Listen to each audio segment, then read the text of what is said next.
He's an awesome young man, awesome competitor. We told him we were going to put the ball in his hands.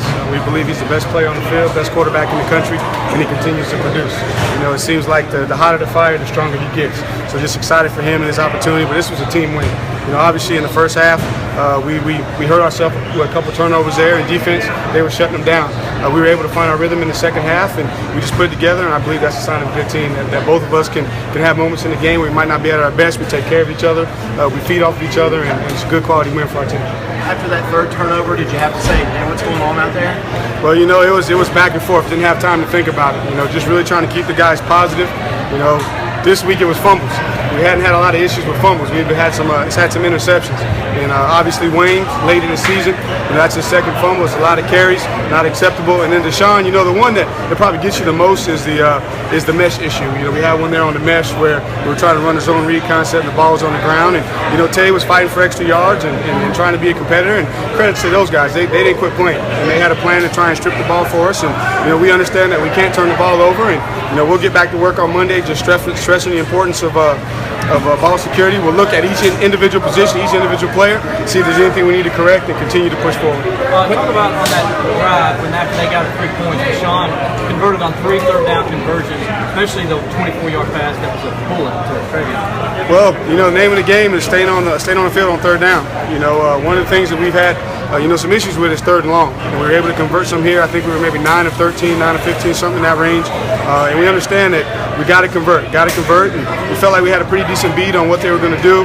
We dummied a couple times just to kind of get a tip. And it comes down to those guys execute. If they go out and execute, we're tough to stop.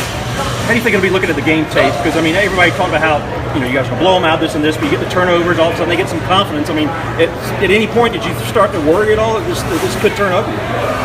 Really wasn't worried. Just trying to focus in on the next series, putting together the best couple of plays that we feel like we have confidence running, so we can get out there and continue to execute. We had the lead, so we weren't playing from behind. So the big thing was to stay on the field, run some time off the clock, let the defense get a rest, and find a way to manufacture points. So never was a situation we're worried, just trying to make sure we stayed focused and didn't get caught up in the emotion of having some turnovers. That we can stay focused on the plan, continue to trust in the plan, and just be ready to go out and execute whenever we got the ball. I know that we try to stay away from the whole Deshaun for Heisman thing, but is this the kind of performance that guys who go to New York make? I don't know what the criteria is for those guys to make decisions, but I'm going to give him my vote as the best player in the country. He goes in and week out, and he can run the football, he can beat you with his arm, he makes good decisions. You see he didn't have any turnovers in the air. We did have the one fumble there. He's a complete player, best quarterback in the country. So that's for them to decide, but I know I'm happy he's on my team. What's the philosophy in practice after a game like this? Obviously the stakes are pretty high. Will you guys bring them out at practice and really run them, or you just go into, is it more teaching mode than anything else? We've been successful up to this point with our plan, so Monday is going to be Monday, so we'll get out there, and obviously there's no pads on Monday. Be a lot of a teach tempo, but at the same time, we got to understand we have played 10 games in a row. I think this will be number 10 in a row, so we got to be smart there, but we're not going to change the plan too much at this point in the season. Did things begin to settle down when you got Crowder back in there, back in the mix? That would be a question I have to answer, once I see the tape, because again, I got my head buried, down in the call sheet, and I'm just trying to call the next play, figure out what had success, the previous couple of series, try to come back to it, see if there's a different way to disguise it, but I couldn't tell until I watched the tape, but I know Coach Caldwell did a good job of rolling. I saw there were a couple of times where Jake was in there for Joe in critical situations, so I think that ability to play those guys early in the season has really paid off here down the stretch. Throw to Elliott on third down there. I'm guessing that was not the first time she checked in on that. Was after they cut it to you, and you got to was third. Right. I don't want to say that. Right. Well, when we design plays, we're trying to have multiple outlets and giving Deshaun an opportunity to find where the outlet's going to be based on the coverage. So, he was part of the primary read, and they played the coverage that we anticipated they were going to play. And so I believe Elliott was the first read on that particular play right there. Similar deal with the one to Travion. Similar will in the empty set to Travion.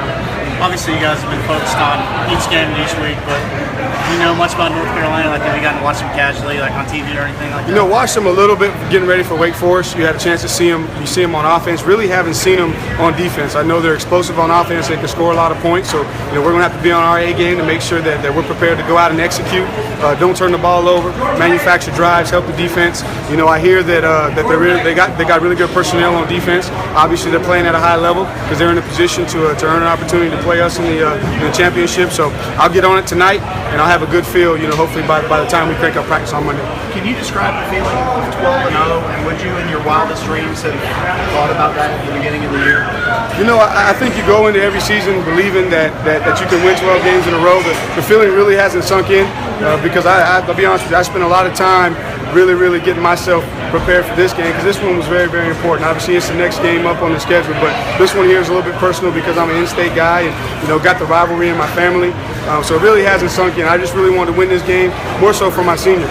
You know, having my seniors an opportunity to go out at least 500 in this series. You know, we had the expectation that we want to be on top. Well, today was an opportunity for us to get back to even.